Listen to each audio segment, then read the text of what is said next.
Hey guys, welcome back to another Flesh and Blood video. So today I was playing some more Blitz Chane. I kind of forget how broken Chane is sometimes, and that it hits LL because I never play it or see it anymore. But playing the deck in Blitz is so much fun, and it's really good, and it's a really good reminder of how broken some characters truly are and the power levels that they possess.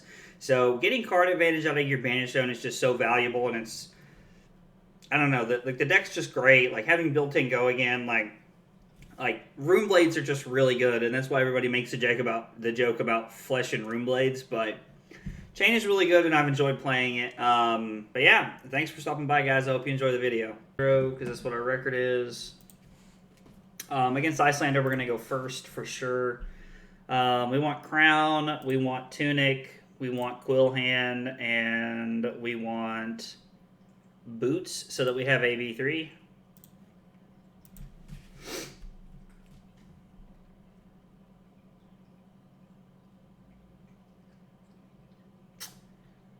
So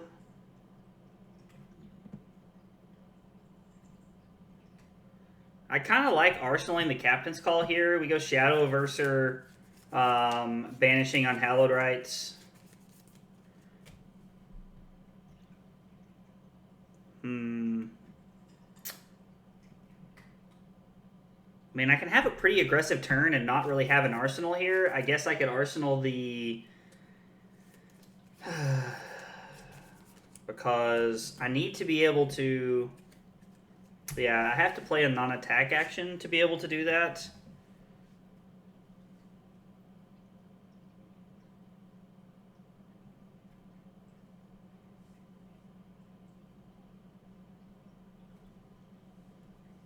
Yeah, alright, so we'll go buff power.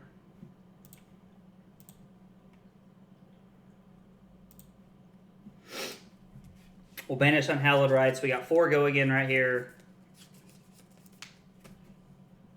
Our opponent's probably just gonna block out here. I'm gonna make a shackle. I'm gonna go Unhallowed Rites for 4 go again because of our shackle. And then I'm gonna go 2 and 2. If they have a blue, they'll probably just pitch the blue. Interesting that they kept that card. It must be pretty good.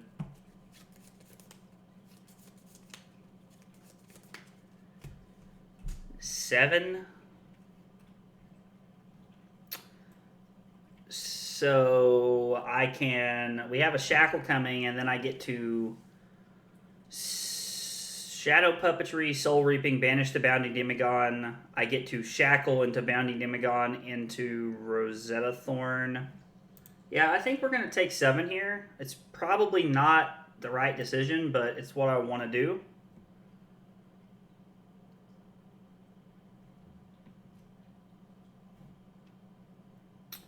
Okay. That's fine. We're just going to have to shackle. Oh, they take Shadow Puppetry.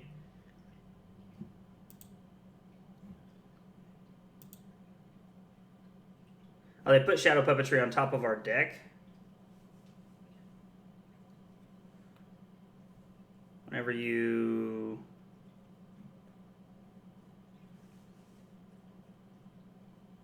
attack action cards you have, so I could... Alright, what are the lines here? I've not played a non-attack action, so I think I'm just going to make a shackle.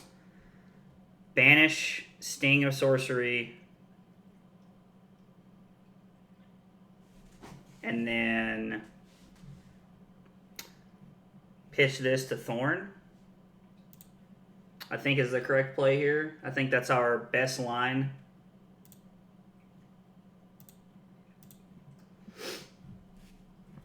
I mean, it's 6 go again.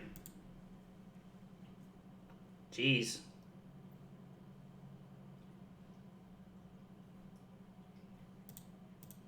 And then I didn't play a non-attack action, unfortunately, so it's just 2.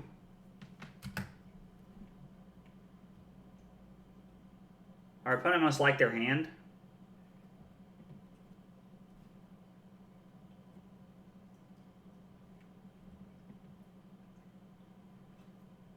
So So, yeah, this is really bad.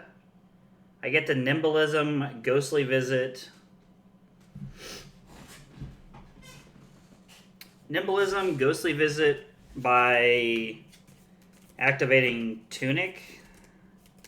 Alright, we'll take this and go to 9 here and see what happens. I don't want to go too low, but this is tough because I also don't have any equipment to block with, and you never know what your opponent's going to be playing as far as everything is concerned.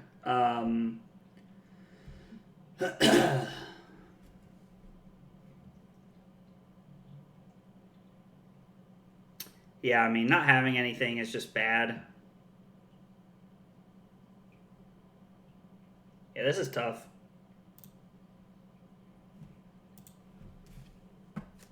I'm going to take 3, go to 6. Like, I think this all-red hand is probably going to kill me.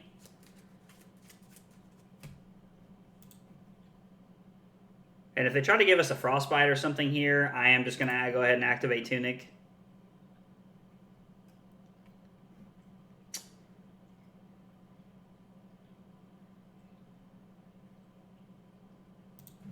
I'm going to go to 5. Hit a Howl from Beyond.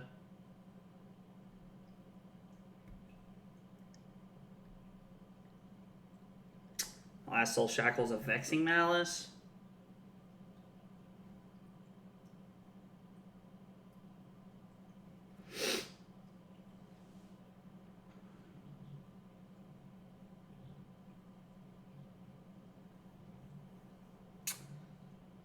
I mean, yep, we're gonna make a shackle and pay 1.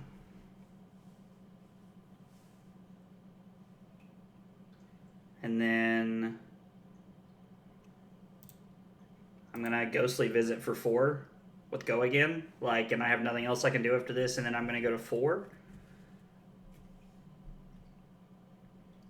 Like, it's weird because, like, in this matchup, I can't just block all of their attacks. I feel like I need to be throwing stuff back, but I don't know. Maybe... Okay, Sink Below is pretty good. I mean, they could pitch a blue here to Waning Moon me and put me to 2. Or put me to 1, actually. I mean, because next turn, I'm going to have to pop the Quill hand and just try to get in there. Yep. So I'm going to go to 1.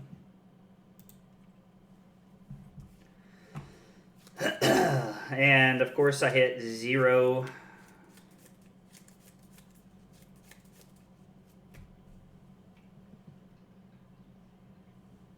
Is this going to be for 7?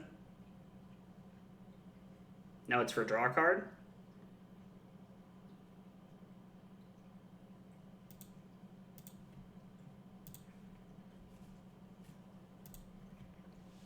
All right, 3 shackles coming.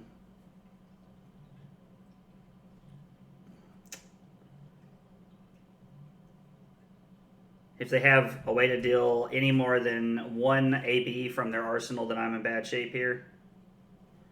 Did I seriously not hit at all?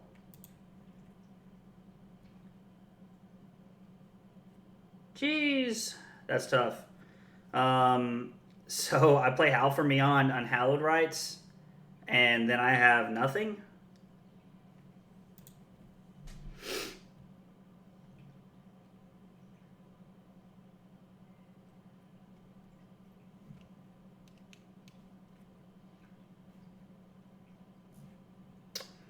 Yep. I'm gonna pay to block 2. And now I'm just dead.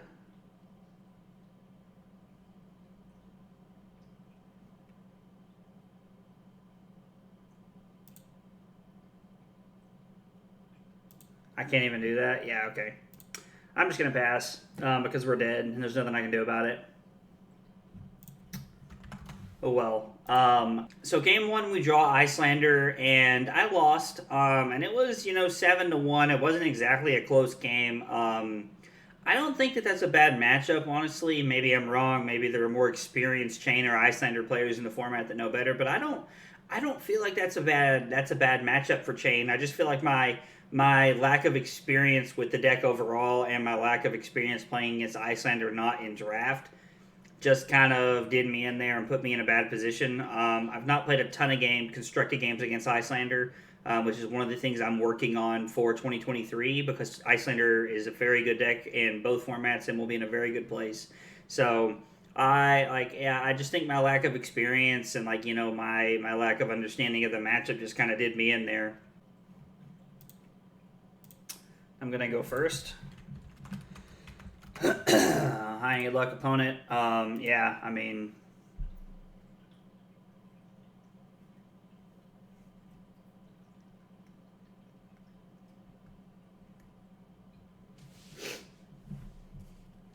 so I can Captain's Call, Unhallowed Rites, and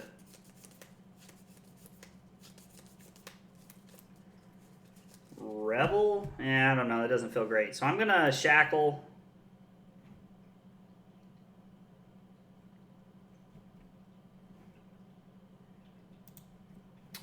Gonna activate Grasp by pitching one, and then I'm just gonna move to Arsenal the Revel and Runeblood here.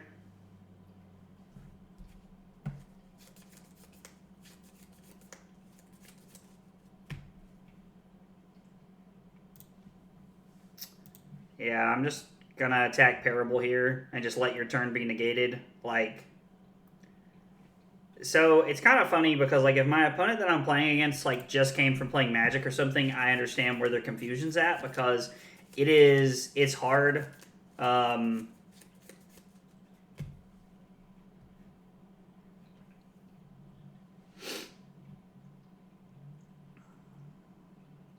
It's hard because in Magic you have a chance to do things at the end of turn where your opponent doesn't continue to just get to play things, but in this game that doesn't happen. So I kind of just want to go here. Herald of Protection is a very obnoxious card.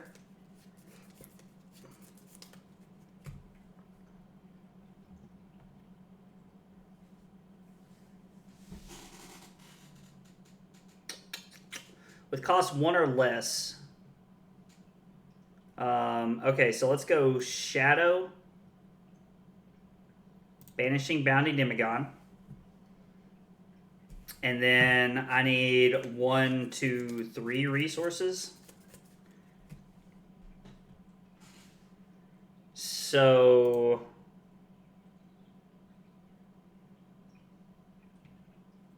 alright, so here I can go.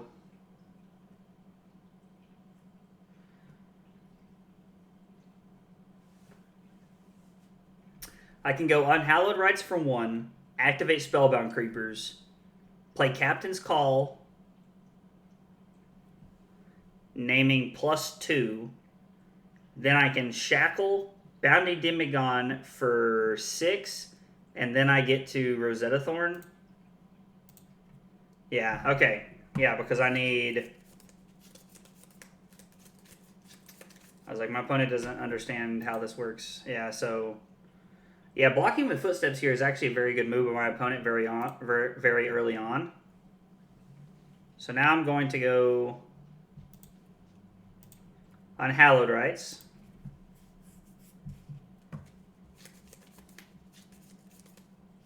Oh, hi, Taryn. Did you decide to stop taking a nap with Mom and come down here and hang out with me? Hi, Taryn. Who's a sweet kitty. So our opponent takes 1 here. We go Spellbound Creepers. We play Captain's Call. We name Buff Power. We go Shackle. We go 6 go again. Soul Shield seems good. We're going to go Revel. This felt like a very good turn, and plus the Revel allows us to keep... our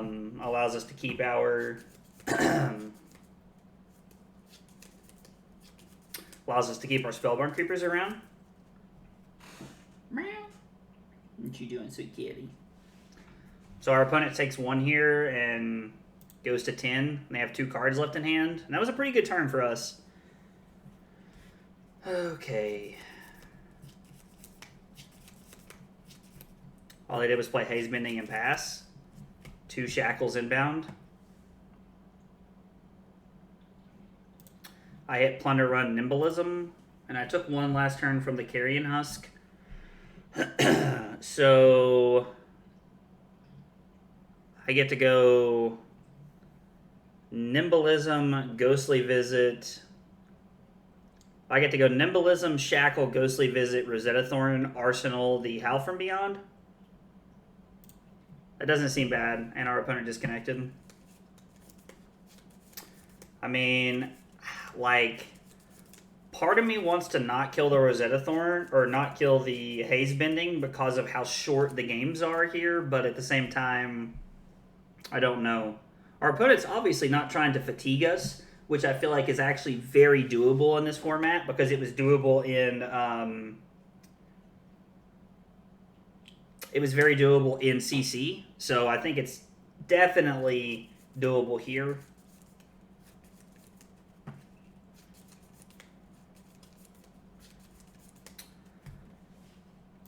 Create a Shackle.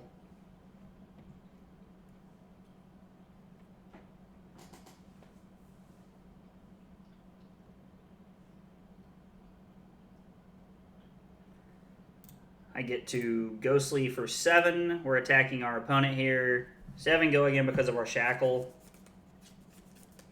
They block 5. They're probably crowned from their arsenal, if I had to guess. Yep, they take 2.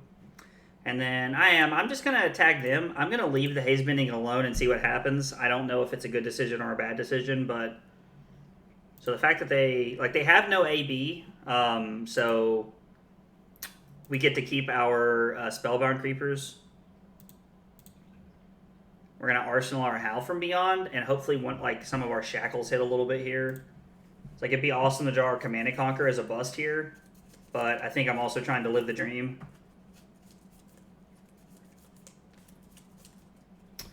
Yeah, I'm just going to go to 11 here. I don't see a reason to block this. Activate Prism. And they pass. Okay. Riftbind. Hitting Revel kind of sucks. And Shadow Puppetry. I really like Shadow Puppetry. Like, I'd prefer to have those in hand, obviously. Okay, so I get to go Howl from Beyond Puppetry into Riftbind, Activate Grasp, and Activate Grasp, pitching this. Well, hang on. So I'm pitching this to play these, and then if I want to activate Grasp, I would pitch this to make a Rune Chant. I'll make a Shackle, which will give me 2 auras.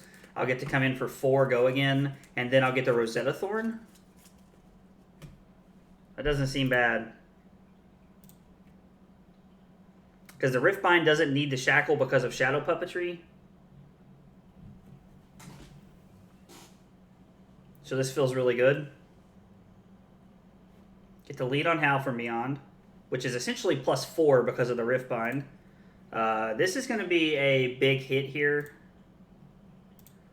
We'll attack our opponent. So it's for 3, 4, 5, 6 from Shadow Puppetry, and then 3 more from the Howl from Beyond is 9. Yep, 9. I like to do the math in my head and then look at the screen just to make sure that I'm counting correctly.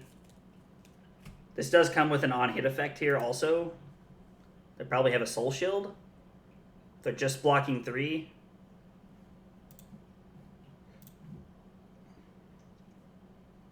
Yeah, this is a Soul Shield with an on-hit effect, or this is a 9-cost attack with an on-hit effect. No, you're just spending your resource on the Ironhide Gauntlet here. I'm just going to block 5, take 4. Take 3. No, sink below. Okay, this makes sense. So our opponent covers it up very well.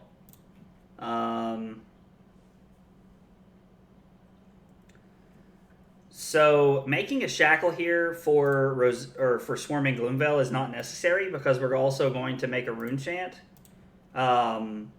So we would have go again, but this is an extra point for us. to attack them with, and then we have the Rosetta Thorn afterwards. I mean, I guess our opponent could fatigue us here, but we have 23 cards left in our deck, and they're at 5. And then we're going to come in for 2 and 2 at you. Like, the arcane damage is just so worth it here, in my opinion. All right, so that's both of the That All You Gots. There's no more of those coming at us. It is very good against Rosetta Thorn. Honestly, That All You Got might be like a really good card to have inside of Fi. In Blitz, I don't know. Law can play. Can't play.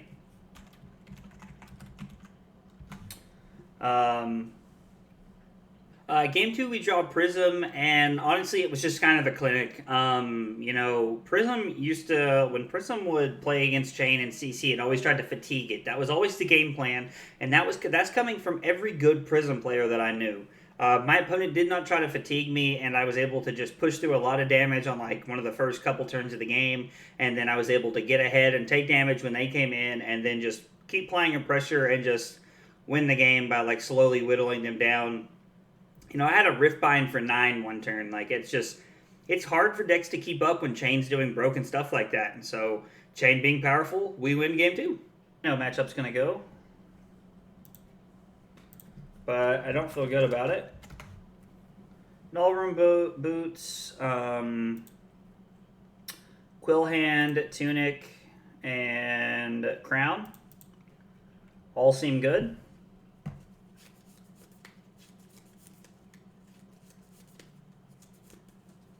Whoa. I like those, I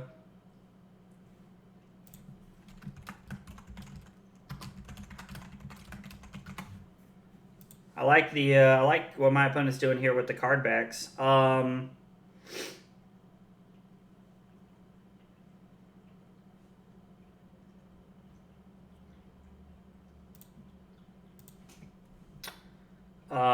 We're gonna go buff, banish, draw. I'm gonna banish the Riftbind and then try to draw a couple cards here. And we hit pretty well, honestly. So I get to go Nimblism.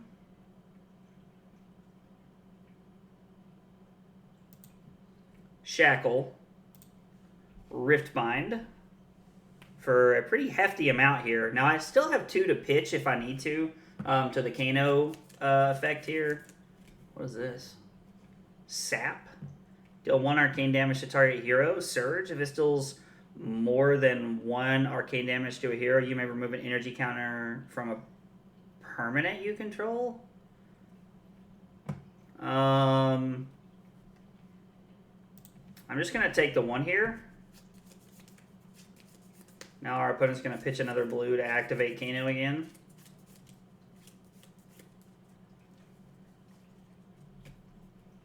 Jeez!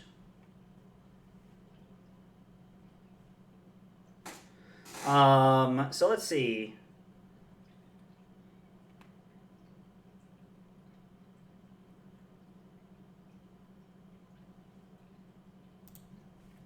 So now I've taken 3 damage, so Blazing Ether is going to be for 3, which will put me to 14. And then they have 1 card left in hand. Man, I'm okay going to 14 here to, like, hit them for a bunch, because I just played Nimblism, and, like, this is coming in for 8. Like, I was like, so they block 3, take 5.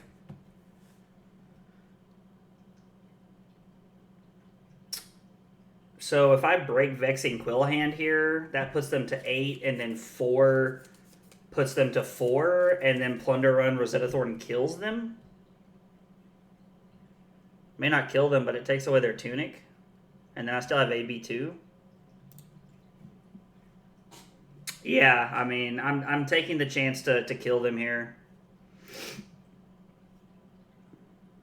This is really good, because this is 4 go again with all modes. Or it's 5? Why is this 5?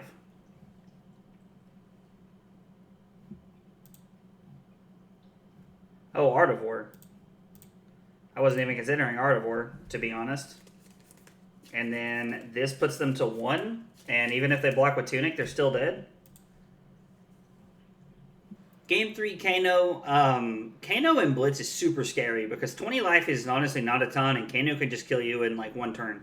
Now, Kano can kill you in 1 turn in CC, but in Blitz it's twice as scary in my opinion because it has to have, like, Kano has to have way less luck in my opinion, and like less good, like there has to be less good hits for it to win the game in 1 turn, so it's a lot easier to die from nowhere in that game. But we see a very good example of a Kano player overextending and just dying.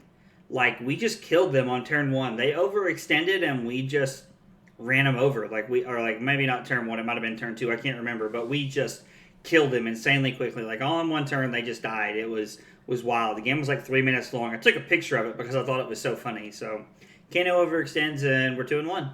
A different lobby, so alright, Magic's gone for now. Against 5. This should be interesting. So I don't have any defense reactions, and like, I don't know, this doesn't seem like a great matchup. We're definitely gonna be on Crown of Providence, Carrion Husk, Grasp, and Spellbound Creepers. Like, Husk might not be right here, honestly. Like, Husk might be better sorted out as Ironweave because it does block a Phoenix Flame or something. But the first time they put like a Lava Burst or something on the stack, like, we're just able to basically like soak up the whole thing for free, and that feels really good. They're also playing Kodachis. Oh, Art of War. By pitching a Take the Tempo, they banish a Rising Resentment. Interesting. I kind of want to keep a Mauvrion Skies. Like, we have 3 blues in our hand, which means the chances of us drawing a blue next turn is not very high. And in my humble opinion, there's just not that many blues in the deck. How many blues am I running? 2, 4, 5, 7, 9, 11, 12, 14. All right, so there's more blues in here than I thought. Okay, so blocking there doesn't seem terrible. I'm going to take the first Kodachi. This is like always what I do. I always take the first Kodachi on turn 1. This is a Runeblade action, right? Yeah, so Mauvrion Skies gives it go again. Now, I'm going to throw the Captain's Call here. I was like, if they attack with another Kodachi, I'm going to throw Captain's Call. And then if they come in for like a snatch or something, I'll probably just block Mauve Skies and Riftbind. No, I've still got my speaker on. So they come in for 6. I don't like taking damage on turn 2, or on turn 0, but I like the concept of having like Riftbind is a good card, and it can be paired pretty well with a Mauvrion Skies or another non-attack action to make my turn pretty decent. So I don't hate going to 17. They get to Arsenal here, and then hopefully our turn's not bad. So Nimblism, Shackle, Riftbind, Rosetta Thorn, Arsenal, Howl from Beyond. Like, doesn't seem bad in my opinion. Because Soul Shackle says your next Runeblade or Shadow action. So if you play it at the wrong time, it can give one of these things go again, and when you really don't want it to. And so, like, it's on it, like, shackling, like, well-timed shackles is actually very impressive in my opinion, because it's not always easy to make the right decision. So it's not always easy to shackle at the right time, because sometimes, like, when you're like when Prism's trying to fatigue you, you need to shackle at the right time so that you reset the footsteps as little as possible. And it's also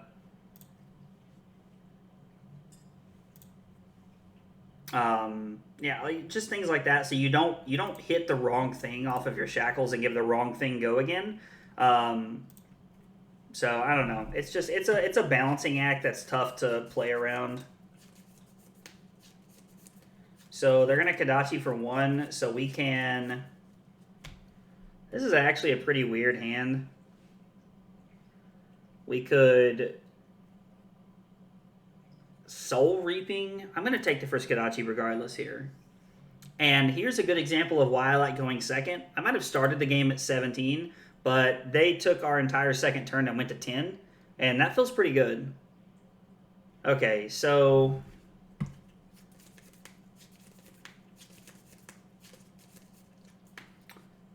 Soul Reaping, banishing Unhallowed Rites, gain a resource.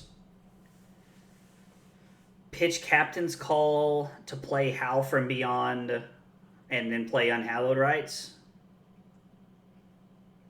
I mean, that would be a 6, 9, 13-point turn. And that gives me a block with Command and Conquer, and I can block with my equipment here if I need to.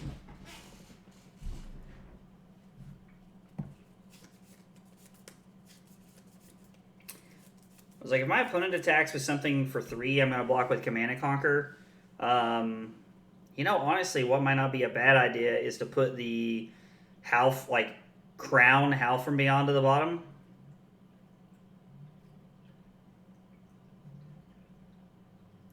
And try to draw, like, a blue. Because a blue makes our turn a lot better. But it also requires me to give up 2 equipment block here. I'm going to save the...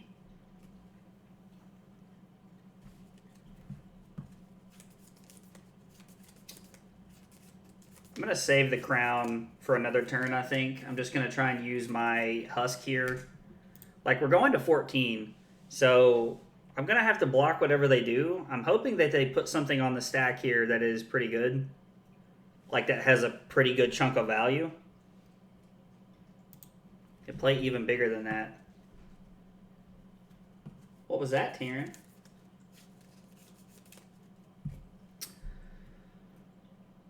I mean, like, the Kadachi Fi has a lot of misses, actually. So they need something that is 3 power or better.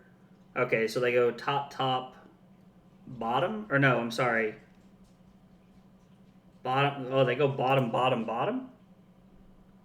And then Ancestral Empowerment's revealed and they whiff? Yeah, I mean, it sucks to give them a mask here, but... like, it is what it is. I guess maybe I could have just thrown the Husk at that, but that feels so bad. This is a very good Husk target because I know that one of their cards is an Ancestral Empowerment, and I don't want them to hit me anymore.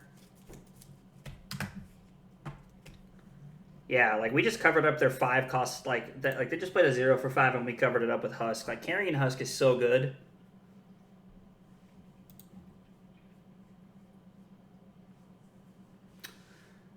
So I can go to 10 here, and I still have my... like, they haven't activated Fi, and they have 1 more card, so they might come in with Fi here. Or they might come in with a Phoenix Flame.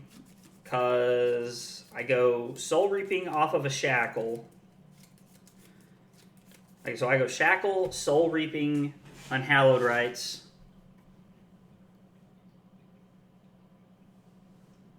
Yeah, I'll go to 10 and see what happens here. Probably a little risky here, but our turn is pretty aggressive. Like, we get to crack back for quite a bit here. Have they put anything else on the stack for... interesting. So they're just going to come in for 8. So I'm going to block 4, and then the question is, do I want to... do I want to put the Howl on the bottom? I'm honestly thinking if I do, because if I put a, like, so what are our, we have quite a few options in our deck. There's a variety of different cards here. It's not like where we're playing 5 where, like, basically everything's a head jab. So if I put Howl from Beyond on the bottom of the deck and I hit a blue, I'm then Soul Reaping, banishing Unhallowed Rites, play Captain's Call, give go again, and then Thorn. I don't know. We'll take a chance here and see what we hit. All right, so hitting a blue is pretty solid. I'm going to go to 6.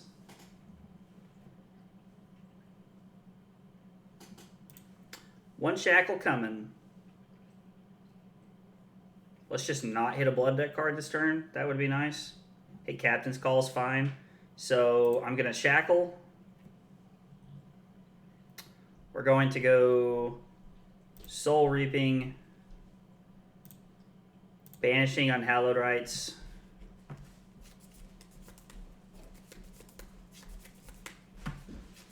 I guess I actually didn't need to make the shackle there.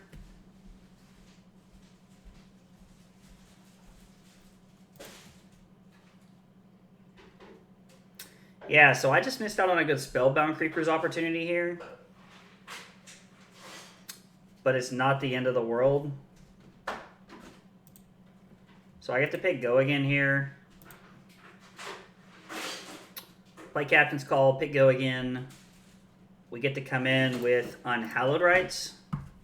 So 4 Go Again, and then I get to activate Grasp and Rosetta Thorn. But what I could have done was Soul Reaping, banish the Unhallowed Rites.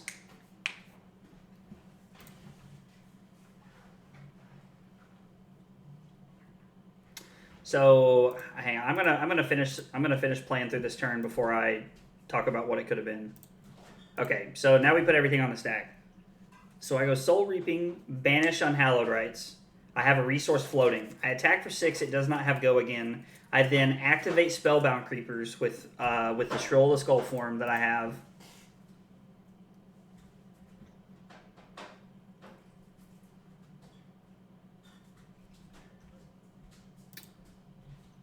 So I activate Spellbound Creepers. I play Captain's Call, give +2, pitch my blue, play Unhallowed Rites, or I have 1 left, and I play Unhallowed. Wow, this is so bad.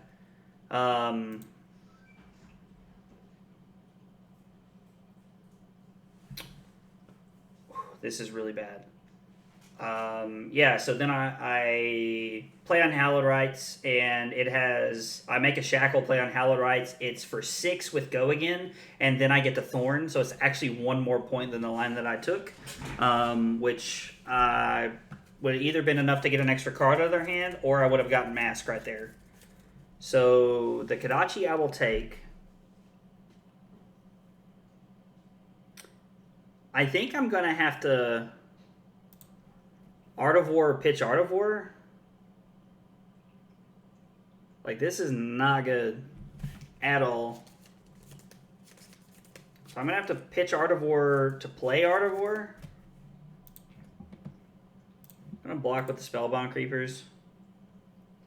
I'm not going to use it. Like, if I was going to use it, I would have already. I should have used it last turn.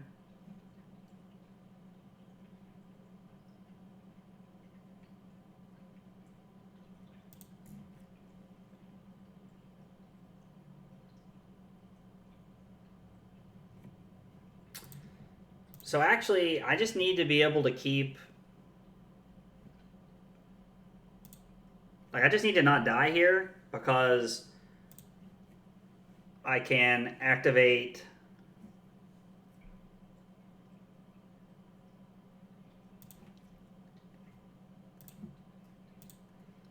So I go to 2 here. Then my man Phoenix Flames here for 1, and I go to 1. Or maybe he didn't even have enough Draconic Chain Links to do that. Yeah, like, this could have been bad, but being able to use Grasp here is fine. Like, Grasp will get me here, get me there this turn. Because they have no AB.